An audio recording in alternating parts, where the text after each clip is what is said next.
Well, this rather beautiful duo of English porcelain bone china was made by Collingwoods. There's the period mark. Dates from between 1930s and at the very latest 1948. It's probably 1930s, and I can show you why we think that a little later on, some of the provenance we've got on this. A beautiful quarter pedestal footed. Now, what we mean by that is the base plate that the teacup stands on is footed. So rather than sitting flat, if I put it down, you'll see it's got these quarter, so it's into a 4 feet that stick out with that gilding.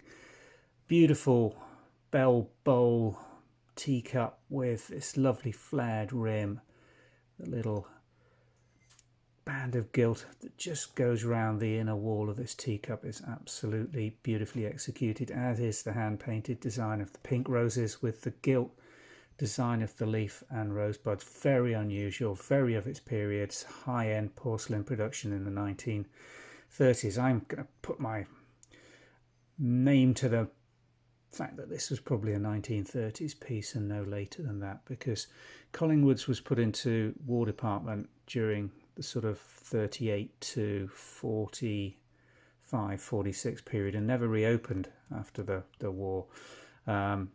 The Crown factory was taken over and produced other brands after that, but this is probably, because of that china mark, around the 1937 pre-war date.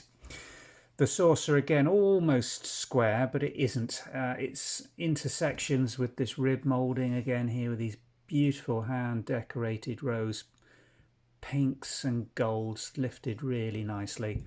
Matching Collingwood factory mark, and actually a little bit of provenance here. Auntie Winnie did the gilding on this in the 1930s and 40s. This is a local Norfolk piece of pottery that was part of a collection we purchased through an auction house. So I don't know who Auntie Winnie was, but obviously a very talented lady to have produced the beautiful crisp gilt decoration that is on this teacup. Absolutely wonderful piece of very rare English pink floral rose design porcelain china. Beautiful.